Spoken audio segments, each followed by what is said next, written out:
Ce livre, il aurait dû être écrit depuis au moins 30 ans par les agences de l'État chargées d'informer les citoyens sur la valeur des médicaments. Il n'a pas été. C'est bien regrettable. Il s'agit, comprenez-le bien, d'un livre d'information, pas d'opinion. Tout ce qui est dit est référencé et résulte de notre expérience à tous les deux, Bernard Debré et moi, et à l'analyse de milliers de publications. En fait, rédigées en quelques mois, c'est un travail de 40 ans. Je l'ai écrit pour les patients, pour les éclairer, et pour les amener à poser des questions à la seule personne qui puisse leur répondre. C'est pas un livre, c'est pas un dictionnaire, c'est pas Internet, c'est leur médecin. Je l'ai écrit aussi pour les médecins, et c'est pourquoi les grands problèmes qui agitent la médecine d'aujourd'hui, l'obésité, le diabète, l'hypertension, l'asthme, le cancer, les maladies psychiatriques, pour chacun de ces grands chapitres, j'ai consacré avec Bernard Debré 10 à 15 pages pour faire le point d'une information scientifique et indépendante de l'industrie. Et croyez-moi, dans un certain nombre de cas, c'est tout à fait à contre-courant des habitudes qui ont été prises sous la pression des services de communication industriels. On en revient toujours au même exemple parce qu'il est caricatural et très violent, parce qu'il est vraiment à contre-courant. C'est l'exemple des médicaments contre le cholestérol, hein, et en particulier les statines. Bon, le problème, c'est que le cholestérol est une molécule noble, importante, vitale, qui joue un rôle essentiel dans plusieurs des fonctions de notre organisme, qu'elle n'est en aucune façon dangereuse. Ça n'est pas un déchet, qu'il soit à 1,60 g, à 2 grammes ou à 2,70 g, ça n'a rigoureusement aucune importance. Or, les statines ont été mises sur le marché en agitant le spectre. Le cholestérol va vous tuer.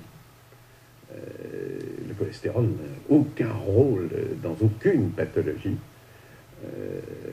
Dès lors, des médicaments qui abaissent le cholestérol sont efficaces. Ils abaissent le cholestérol, donc sont efficaces. Mais ils sont complètement inutiles parce que ça ne sert à rien de baisser le cholestérol. Voilà.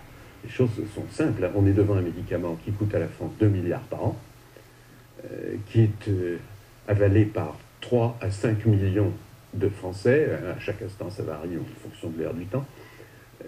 Et qui ne sert à rien. C'est de l'argent jeté par les fenêtres quand les hôpitaux manquent d'argent, les infirmières, la prise en charge de la dépendance, de la vieillesse, de l'enfance, du handicap, plus un déficit de la sécurité sociale, branche maladie, je précise bien branche maladie qui est de 9 à 10 milliards, il suffit de retirer du marché tous les médicaments dangereux, inutiles ou inefficaces. C'est pas toujours pareil, mais j'entrerai pas dans les détails ici.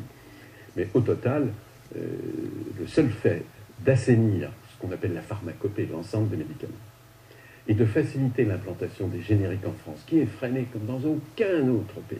Dans aucun autre pays, il y en a aussi peu, et dans aucun autre pays, on les paye aussi cher. On les paye actuellement entre 2 et 10 fois plus cher que dans n'importe lequel des pays qui entourent la France. Il y a véritablement là un scandale absolu au plus grand bénéfice des industriels. Comment on est arrivé là? Laxisme et démagogie, incompétence et corruption. Peser la part de chacune, c'est difficile. Je crains que ce soit avant tout de l'incompétence, arrosée par la corruption nécessaire, assurée par l'industrie pharmaceutique, pour elle-même se procurer les 20% de bénéfices qu'elle s'accorde chaque année. Ça veut dire qu'en 3 ans et demi, elle double son capital.